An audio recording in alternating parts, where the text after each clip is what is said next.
Кедейдің үш баласы. Ертеде бір кедей болыпты. Ол кедейдің үш баласы болыпты. Үлкен баласының аты Әшкен, ортаншы баласының аты Мүшкен, кіші баласының аты Жұмагелді екен. Үйінде отырып, күнәл тәлмейтін болған соң, үш бала әкесінен рұқсат алып, алыс жерден кәсіп іздеуге шықпақшы болады. Сөйтіп олар кірлерін жуғызып, бір қоржын малты алып жүріп кетеді. Бұлар ұзын жолға түскен кезде артынан әкесі айғай салып шақырады.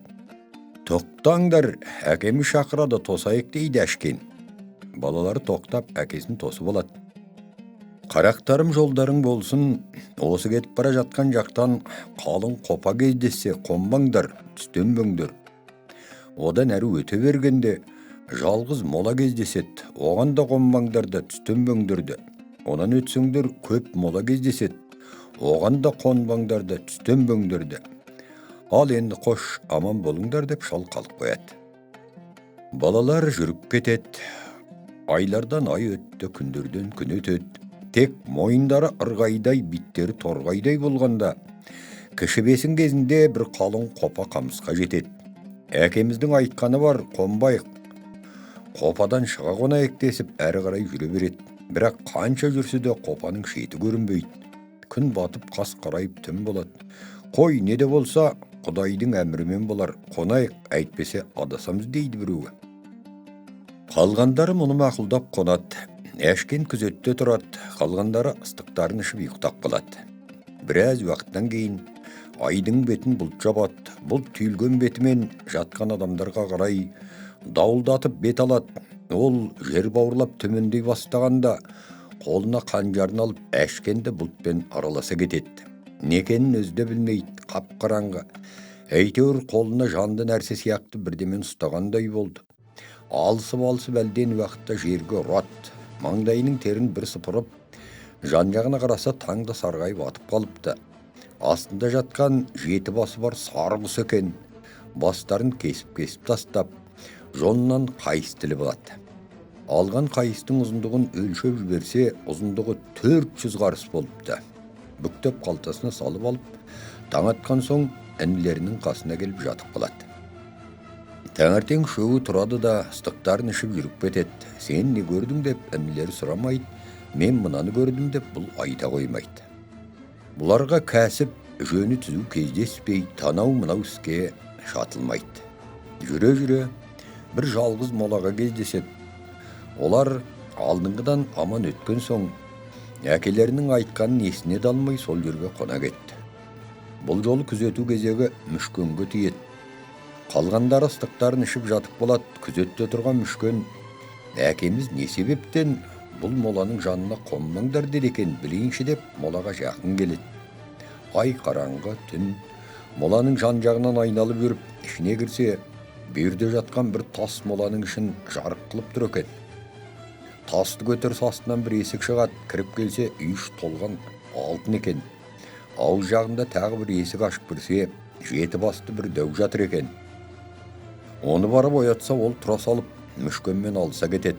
Алысып әлден уақытта Мүшкен алыпты алып ұрып, алты басын кесіп алып, бір басын қалдырады.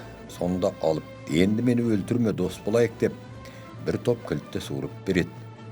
Өзі ертіп жүріп үй ішін аралатса, үй толған алтын қазын екен. Мүшкен бәрін көріп шыққан соң, кілтті қалтасына салып алады. Дәудің қалған басын тағы қағып алып өлтіріп, көме салып сыртқа шықса, таңдатқан екен. Туысқандарының жанына келіп жатып қалады. Ертеңіне тұрып, ыстықтарын ішіп жүріп кетеді. Мен осыны көрдім деп ол айтпайды. Туысқандары сұрамады. Олар біраз күн өткенде күн бата көп мола кездеседі. Бұл да бір белгілі жер екен деп қонады. Ендігі күзеттің кезегі Жұмагелдіге келеді. Екі ағасы ыстықтарын ішіп жатып қалады. Жұмагелді күзетте тұрады. Әлден уақытта Жұмагелдіге ой түседі, көп моланың ішіне кіреді. Аралап келе жатса, жердің астынан у-шу дауыс шығады. Тыңдап тұрса дауыс: «Алпысымызға 60 табақ жаса» дейді. Маған да бір табақ жаса деп, бұ да айғай салды. Сөйткенше болмай, аяғының астынан біреу шыға келеді. Шығып, Жұмагелдіні жетектеп бір тесіктен сатымен алып түседі. Бір үлкен үйге кіріп келгенде, толып отырған дәулерді көреді. Бас аяғы 60 дәу екен. Олардың патшасының сұлу қызы бар екен. Соны ханынан зорлап, 60 дәудің қаймақты салмақ екен. Сөйтіп күресуге дайындалып жатыр екен. Бұлар қашан бірін-бірі жеңіп, ең мықтысы жыққанша осылай тұрмақ екен. Хан күн сайын бұлардың кешкі қонақасыларына 60 түйе, түстіктеріне 60 ту қойдан сойып беріп күтіп тұрады екен. Хан өз ықтиярымен емес, қорыққаннан сөйтеді екен. Мән жайға қанған Жұмагелді де бір жерден отырады. Бір табақты қайқайта 5 кісі әрең көтеріп келіп, Жұмагелдің алдына қояды. Жігіттер бұлай кеткенше бұл етті жеп, сүйегін мұрнынан шығарып, табағын қайтарып беріпті. Осылай деп айтып берген соң, дәулер қорқып тағы бір табақ ет апарып береді, оны да қағып салады. Осымен Жұмагелді 61 табақты түгел жеп қояды. Енді қалған дәулерге тамақ қалмайды. Дәулер патшаға кісі жіберіп, қазір 61 ту бие жеткісін деп бұйырады. Жұмагелді бір оңаша үйге барады да дәулерге: мен шақырғанда бір-бірлеп келіп тұрыңдар дейді. Жарай, тақсыр, барайық деседі дәулер. 61 табақты Жұмагелдінің бір өз жеген соң, бұның күші 60-мыздай болды деп дәулер қайғырып үрпейісіп қалады. Олар бір-бірлеп келіп тұрады, бұл бастарын ала береді. Сөйтіп 60 дәуді түгел өлтіріп, 60-ның 60 құлағын кесіп алып, орамалға түйіп қалтасына салып алады. Кірген тесігінен жердің үстіне шығып, ағаларының жанына келіп жатып қалады. Таң атқан соң тұрып, ағаларын оятып алады да ыстықтарын ішіп жүріп кетеді. Түнде не көрдің деп ағалары сұрамайды. Мен мынаны көрдім деп ол да айтпайды. Бір үлкен шаһарға келеді, у-шу айғай жиын топыр. Бұл не деп сұрайды үш жолаушы. Бұл біздің ханның қызына таласып, көш сынасып жатқан дәулер бар еді. Хан қорыққаннан оларға күніне 60 түйе, 60 ту қойдан қонағасымен түстік беретін. Ол үшін хан елге салық салып, елдің әбден мазасы кетіп тұреді. Сол дәулерді бір тәңір жарылқағыр өлтіріп, 60-ның 60 құлағын кесіп әкетіпті. Енді ханымыз сол дәулерді өлтірген кісіге қызым мен тағымды берем деп той қылып жатыр, бірақ ол адам табылмай жатыр дейді. Бұлардың онымен жұмысы болмай, оңаша бір кемпірдің үйіне барып жата береді. Жұрт әбден сергелденге түседі. 60 дәуді өлтірген адам табылмайды, анау да келеді, мен өлтірдім деп. Шамасы келген біреулердің құлағын кесіп алып, мынау да келеді, мен өлтірдім деп. Бірақ әрбір дәудің құлағының орны пілдің құлағындай болса, табылған құлақтың үлкендігі кішкене мысықтың құлағындай ақ болып шығады. Сөйтіп, дәулерді өлтірген кісі табылмайды. Жұрттың бәрі шақырылып болады. Елде енді кім қалды дегенде, пәлен кемпірдің үйінде бір 3 жолаушы қалды деседі. Шақырыңдар деп бұйрық береді хан. Шақырушы келіп қонақтарға: сіздерді хан шақырады дейді. Қалжырап жатырмыз, бара алмаймыз деді жолаушылар. Ханға келмейді деген хабар сап ете қалады. Шақырып кел деп уәзірін жұмсайды. Бас уәзір келіп: сіздерді хан шақырады дейді. Біз әлгінде бара алмаймыз дегенбіз, бара алмаймыз. Жұмысы болса хан өзі келсін деп ақырысады. Уәзір сасқаннан ханға барып: бара алмаймыз. Жұмысы болса хан өзі келсін деді дейді. Хан аз ойланып, осылар болмасы ет деп сескеніп өзі келеді. 3 жігітті үйіне ертіп әкеліп жақсылап қонақ қылады. Жігіттер қайдан келе жатқан адамсыздар? Қандай ерліктеріңіз бар? Мына өлген дәуден не хабарларыңыз бар деп сұрайды. Ханның алдына әшкен тіліп алған терін тастайды. Мүшкен бір қалта кілтті тастайды. Жұмагелді 60 құлақты тастайды. Барлығын хан алдына алып салып отырып басын шайқайды. Мынау 7 басты дәумен сарғыз. Жалғыз мұладағы алтынға таласқалы 100 жылдар болды. Ақыры екеуі де өлген екен дейді. Ертеңіне хан ат шаптырып той қылады. 60 алат, 70 жел басат сойып, жұртын түгел жияды. Сөйтіп қызы мен тағын Жұмагелдіге бермекші болады. Жұмагелді: қызыңды берсең үлкен ағама бересің, бермесең мен алмаймын, жол соныкі дейді. Ханның бермейтін әлі қайсы, тағында қызында әшкенге береді. Әшкен хан болып тұрады. Біраз жатып, екінісі тағы жол жүрмекші болады. Азық түлігін дайындап, ертеңіне жүруге бет алады. Қош айтысып кетіп бара жатқан екінісін әшкен қайта шақырып алып: сендердің қандай ерліктерің бар деп сұрайды. Жай батырлығымнан басқа қысылғанда бір теңіздің суын бірақ ұрттап аламын дейді мүшкен. Батырлығымнан басқа мынадай қасиетім бар. Жаным өзімде емес, денемде 40 құлаш бүктемелі семсерім бар. Сол кетсе өлем, ол кетпесе атса да өлмеймін, суға батпаймын, отқа күймеймін дейді Жұмагелді. Ал өзіңнің хабарыңды қалай біліп тұрамыз дейді екінісі. Қам жемеңдер, сендердің аман жамандарыңда аспандағы жұлдыздан өзім біліп отырамын дейді әшкен. Қош айтысып екі бала жүріп кетеді. Екеуі айлардан ай, жылдардан жыл өткенде бір шәһәрға келіп жетеді. Қаланың шетіндегі бір үйге келіп түсе қалса бір кемпір отыр екен. Шеше, не болды? Неге жылайсыз дейді бұлар. Ой, қарақтарым-ай, мен жыламай кім жыласын? Бүгін жалғыз қызымнан айырылып отырмын дейді. Неге айырылдыңыз? Қарақтарым-ау, неге дерің бар ма? Елімізге бір айдахар келгелі биыл 2-ші жыл. Содан бері күніне бір туғойдан, бір қыздан жеп тұрады. Бүгінгі 5 кезінде кезек маған келіп, бала дегенде жалғыз қызым бар еді, соны жеді. Ертең кезек ханның қызыныкі дейді. Шеше, жылама, балаңның орнына бала боламыз дейді екі жолаушы. Кемпір сорлы қуанып қалып оларды күтіп, кірлерін жуып, жақсылап ас ауқатын береді. Ертеңіне қонақтары асыңқырап тұрып жиналып, айдахардың келетін жағын кемпірден сұрайды. Қаланың мына жағында 3 шақырым жерде жалғыз киіз үй бар. 5 кезінде айдахар соған келеді дейді кемпір. Екі жігіт өзара кеңесіп, Жұмагелді бармақ болады. Жұмагелді жүгіріп отырып, кемпір айтқан қаланың шетіндегі жалғыз ақ үйге кіріп келеді. Үйде ай десе аузы, күн десе көзі бар бір сұлу қыз отыр екен. Жігітті көріп қыз күліп жібереді. Неге күлдіңіз дейді жігіт. Жас жігіт, ажалға кіріптар болдың ғой деп күлдім дейді. Айдауыңызда кіріптар болмасақ, ажалға кіріптар болмаспыз дейді Жұмагелді. Табалдырықты бір кісі ятында етіп қазып өз сонда жатады. Ұйықтап қалсам, менің қолым емес, пайғамбардың қолы деп үстіме бір уыс топырақ тастаңыз дейді қызға. Әлден уақытта жауындатып, дауылдатып айдахар келе жатады. Үрей ұшқан қыз олай жүгіреді, бұлай жүгіреді. Жігіттің тірсегіне пышақты салып ырғайды. Жігіт сонда да оянбайды. Жігіттің айтқаны есіне түсе қалып, менің қолым емес, пайғамбардың қолы деп бір уыс топырақ тастай бергенде жігіт ұшып тұра келеді. Қараса айдахар келіп қалған екен. Жігіт жүгіріп шыққанда айдахардың демі оны өзіне тартып, дедектете жөнеледі. Жігіт 40 құлаш семсерін жазып көлденең ұстай қалғанда айдахар жұтып жібереді. Семсер айдахарды екі айырып тастайды. Жігіт айдахардың құйрығынан сыпырылып қалады. Оны көре сала қызда жігітке қарай жүгіреді. Жігіт семсерді жинап алғанда қызда келіп, мен сендік деп етегінен ұстай алады. Жігіт тұра жөнелгенде қыз артқы етегін кесіп алып қалады. Жігіт кете береді. Қыз белдеудегі бозғасқа туғойдың жібін мойнына байлап қоя беріп, өзі етегін түріп алып үйіне қарай тартады. Қойшы қой бағып жүрсе, бозғасқа қой қойға келіп қосылады. Қойшы көре сала, қойды тастап сүйінші сұрап елге қарай шабады. Хан 5 намазын оқиын деп дәрет алып жатқанда қойшы келіп ханнан сүйінші сұрайды. Қызың жүгіріп келеді, бозғасқа қой қойға келіп қосылды. Қызың тірі қалды дейді. Хан нанбайды.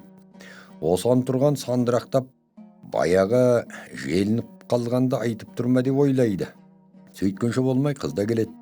Хан жылап көрісіп, қайтып босадың дейді. Бір жігіт келіп, айдахарды өлтіріп, мен тірі алып қалды дейді қызы. Ол жігіт қайда? Қашып кетті. Қайда қашып кетті? Неге айырылдың дейді хан. Қалаға қарай қашып кетті, ұстай алмай қалдым дейді қыз. Белгіге еш нәрсе алып қалдың ба? Артқы етегінен кесіп алып қалдым дейді қыз. Хан ертеңіне ел жұртын жиып той қылып, жұрттың бәрін шақырады. Айдахарды өлтірген адамға қызым мен тағымды берем дейді. Жұрттың бәрі артқы етегін кесіліп қалған киімдерін әкеледі. Бірақ қыз әкелген кесінді оған дәл келмейді. Қыздың өзі де бұл емес деп азарда безер болады. Елде енді кім қалды екен дегенде, пәленнің үйіндегі қонақтар келген жоқ дейді біреулер. Шақыруға хан бұйрық береді. Шақырған соң қонақтар да келеді. Келу ақ мұң екен қыз, мына жігіт деп Жұмагелдіні құшақтай алады. Етекті салыстырса дәл шығады. Мен қызымды тағымды беремін дейді хан. Берсең мынау бірге тұрған ағама бересің дейді Жұмагелді. Хан қайқалаққа салып, ойланайық дейді. Ақырында бермеймін, айдахарды өлтірген батыр өзің, ағаң батыр емес деген сөзге келеді. Жұмагелді, ендеше мынау ағам тұрғанда мен алмаймын дейді. Батырдың тіресіне шыдасын ба, ертеңіне береміз деп Хан ат шаптырып той жасап қызын Жұмакелдінің ағасына ұзатып тағын қоса береді. Мұнан кейін Жұмакелді ағасының үйінде асықпай демалып біраз күннен соң азық түлігін дайындап алып қайта жолға шығады. Күндерден күн өтті, Жұмакелді бір шаһарға жетеді. Шәһәрдің 5-6 шақырымдай жерде төбесі аспанмен тілдескен ақ күмбез үй тұрады. Оған қарамай Жұмакелді қаланың жанындағы бір кішірек қараша үйге кіреді. Үйде тағы бір кемпір жылап отыр. Ойпырмай осы мен жүрген жерде өңкей жылап отырған кемпір қайыры болса игет деп ойлап, шеше неге жылайсың деп сұрайды Жұмакелді. Ой шырағым, мен жыламай кім жыласын? Жан дегенде жалғыз ұлым бар еді. Анау ақ күмбез үйде ағайынды алып тұрады. Олардың бір сұлу қарындасы бар еді. Соны ол шаһардың ханы алмақ болып күлді елдің жастарын әскерге жиып. Сол ағайынды 3 алыпқа жиған әскерін қырғызып өзі қашып келді. Сол қырылған әскердің ішінде менің балам да кетті дейді.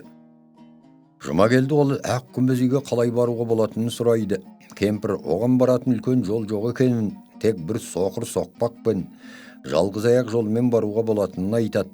Мұның бәрін көңіліне түйіп, жігіт жатып қалады. Ертеңіне тұрып, кешегі айтқан жолға түсіп, теңізбен айналып жүріп отырып, ақ күмбез үйге келеді. Үйде кім бар, шық бермен дейді. Үйде отырған алыптың ең үлкені ең кішкенесін жұмсайды. Бар, бір азамат шақырады. Бар да өлтір, денесін мұнда алып кел дейді. Дәу шыға келгенде Жұмакелді басын кесіп алып, бір жақ жанына қояды. Үйде отырған екі дәудің үлкені ортаншысын жұмсап, бар, әлган тұрған бізге етінен бір жапырақ бермей жеп қояйын деп жатыр ма дейді. Ол да шыға келгенде Жұмакелді оның да басын кесіп, әуелгі бастың қасына қояды.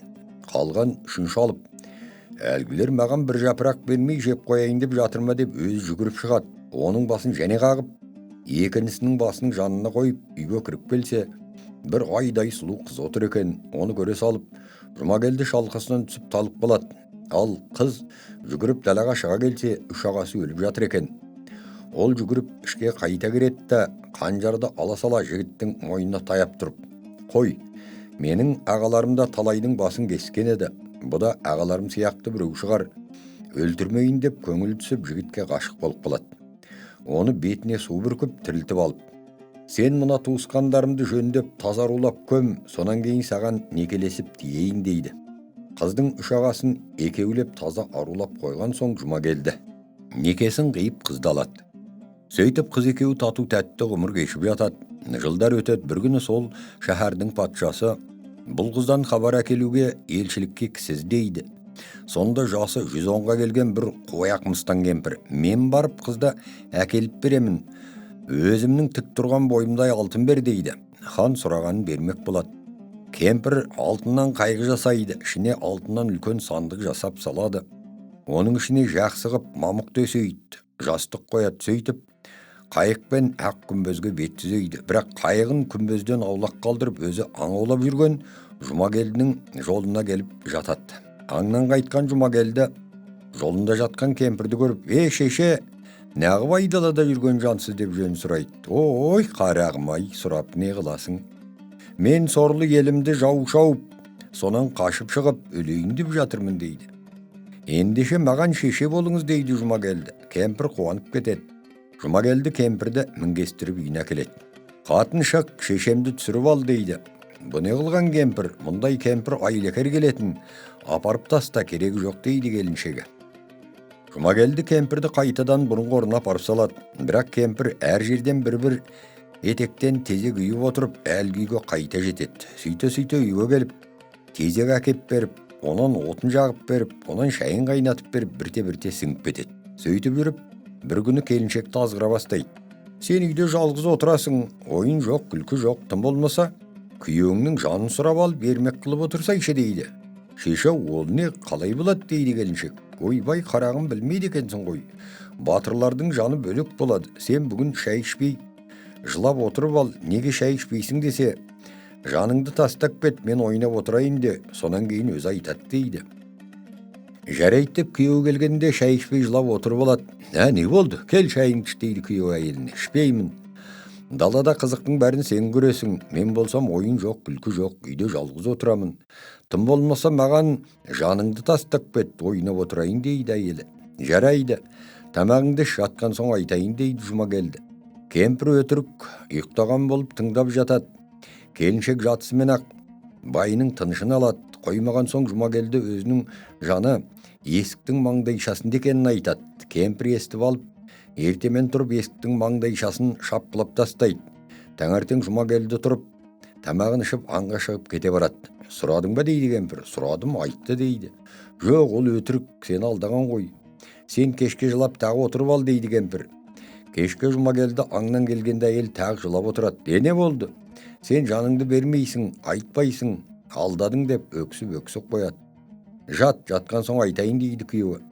Жатқан соң әйел тағы сұрап Жұмакелдің тынышын алады. Менің жаным түндіктің бауында дейді Жұмакелді.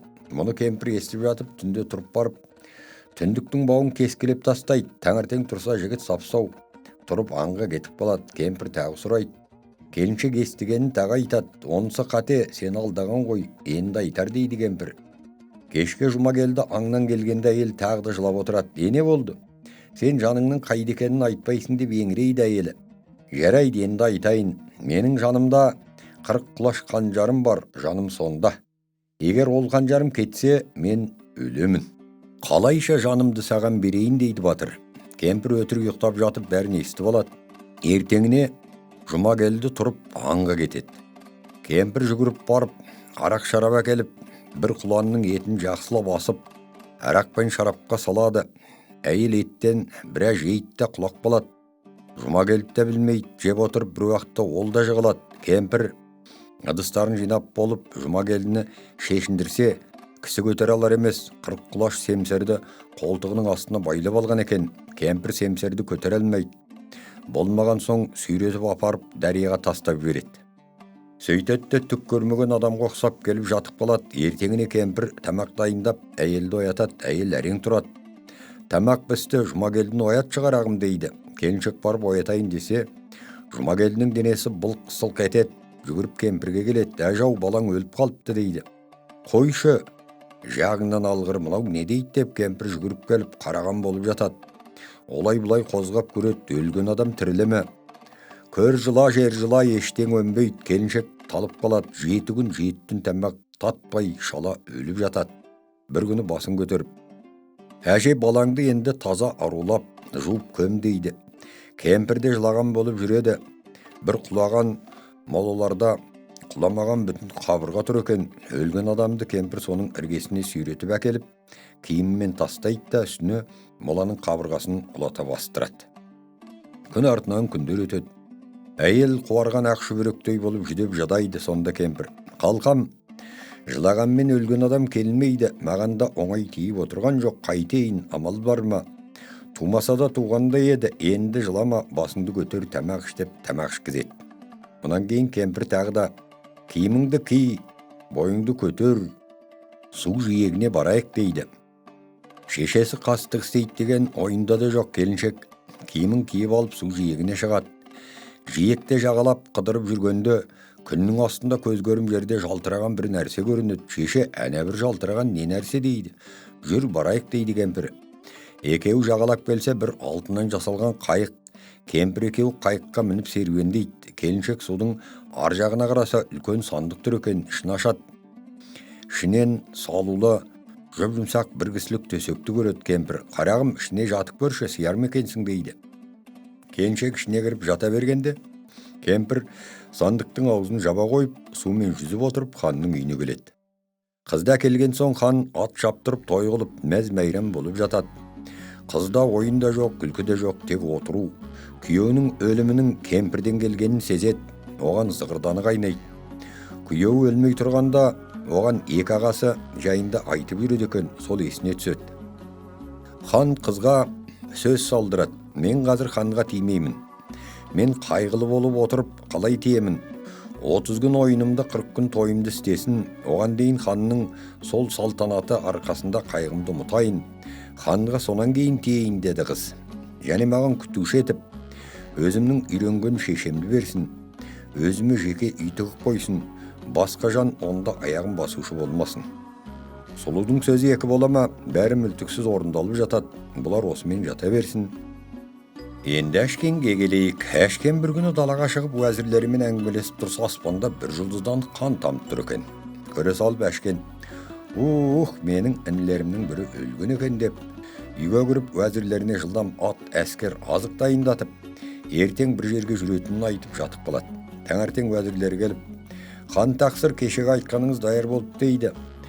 Хан киімі мен сауыттарын киіп, садақтарын, қару жарағын асынып, 6 айлық азық алып, 100 сарбазымен 100 тұлпарды таңдап, 100-ін жетекке алып, інілерінің кеткен бетімен жолға шығады. Тұлпарға жол алыспа, әлден уақытта бір шаһарға жетеді. Қаланың шетіндегі бір лашық үйге тоқтап, ханның ордасын сұрайды. Біреу орданы көрсетеді. Сонда барса, қонақтар келіп түсіп жатыр екен. Бұл да соларға қосылады. Ханның даяшылары жалақтап, қонақтарды қонақ үйге әкеліп зыр жүгіріп жүреді. Ханның бас уәзірі келіп жүріп, әшкенге көз түседі. Мынау біздің ханымыз емес пе деп бетіне қарап, киімі басқа болған соң ханның ордасына кіріп келсе, хан үйінде отыр. Хан тақсыр дейді уәзір, не арызың бар, айт дейді хан. Қонақтардың ішінде бір адам бар екен, сізден ешбір аумайды, жаңа сіз екен деп сөйлесе жаздадым дейді. Жансыз болып білші, менің туғаным бар еді, бірақ ол кісі хан болатын, егер сол болса мұнда келсін дейді. Уәзір жүгіріп шығып, қонақтардың бірінен жөн сұрайды, қонақ жөнін айтады. Уәзір жүгіріп келіп, өз ханынан сүйінші сұрайды. Хан өзі келіп, әшкенге сәлем беріп, амандасып жай күйін айтады. Мүшкөн, сен тірі екенсің, өлген Жұмагелді болды. Қару күш жина, ертең іздейік дейді әшкен. Таң атқанша барлық қару жарақ, ат, көлік, әскер даяр болды. Жұмагелдінің кеткен бағытымен 2 хан жолға түседі. Тұлпарға жер алыспа, әдегенше бір шаһарға жетіп келеді. Бұлардың шаһары бұл шаһарға қарағанда шаһар емес. Бұлар шаһарға қарап таң қалады. Жөн сұрауға қаланың шетіндегі бір лашық үйге кісі жібереді. Бұл үй Жұмагелдінің алғашқы түскен үйі екен. Кіріп келсе бір кемпір жылап отырады. Шеше, неге жылайсың? Ой қарағым, мен жыламай кім жыласын? Тірі баладан тірі айырылып, өлі баладан өлі айырылып отырмын деп өз баласының өлгенін. Онан кейін Жұмагелдінің ақ күмбезге кеткенін, оның хабарының жоғын айтты. Ол бала іздеп кеткен қызды хан алып келіп, 30 күн ойыны 40 күн той болып жатқанын айтады. Мұны естіген соң жолаушылар судың ортасында тұрған ақ күмбез үйге бет алып келсе, жан-жағы су, теңіз бара алмайтын болады. Әшкен тұрып, кәне баяғы өнерің қайда дейді мүшкенге. Мүшкен әшін босатып алып ышқынып, суды бір ұттап алғанда, табаны құп-құрғақ болып жол ашылып қалады да әскерлер бәрі өтіп алады. Ақ күмбез үйге жақын келсе, жерді сызып жатқан бір із жатыр. Әшкен көрген замандақ мынау Жұмагелдінің семсерінің ізі екен деп ізге түседі. Үйден шығып суға келіп тіреледі. Кәне суды тағы да ұрттап көр дейді әшкен мүшкенге. Мүшкен суды ұрттап алады, бірақ ештеңе де көрінбеді. Содан соң ұрттаған суын қайта құйып жіберді. Әлден уақытта күшін жиып, қайта тартқанда жердің бір қабат қыртысы қоса ұртталды. Сол кезде жылтыраған бірдеме көрінді. Қазып жіберіп қараса, семсер бүктелген қалпында құмға кіріп көміліп қалыпты. Ала-сала мола біткенде әскерлерге ақ тартса, Жұмагелдінің тәні сар тат болып киіммен жатыр екен. Алып жуындырып жіберіп әшкеннің өзі. Менің қолым емес, пайғамбардың қолы деп семсерді бұрынғы орнына байлап жібергенде, бала көзін ашып орнынан түрегеледі. Өте қатты ұйықтап кеткен екенмін дейді екі ағасы. Ұйықтаған жоқсың, өліп тірілдің десе нанбайды. Үйіне келсе, әйелі де шешесі де жоқ. Кемпірдің түбіне жеткен сонда ғана біледі. Содан соң тоғай толған жылқыдан 200 ту биені айдап келіп, мынаны тамақ қыла беріңдер, мен хан жаққа барып келейін деп, жанына бір батырды алып кетіп қалады. Келсе, ұлан асыр той өтіп жатыр екен. Ханды табанда ұстатып алып, өз уәзірлеріне бұйрық беріп дарға тартқызады. Ханның көмекші уәзірлерінің бәрін адамына өлтіртіп, үйге келсе, келіншегі әппақ қудай болып жүдеген, құр сүйек тек ілініп отыр екен. Жігіт кіріп келгенде келіншегі талып қалады. Жылауға да шамасы келмейді. Оны жұбатып, қуантып алып, кемпірді ұстатып, тірідей сойып өлтіреді. Өзі ханның тағына мінеді. Сөйтіп, туғандарын қайта қайырады. Әке шешесін және баяғы жолдағы моладағы алтынды алдырып, ағайынды үшеуі 3 жерге патша болып барша мұратына жетіпті.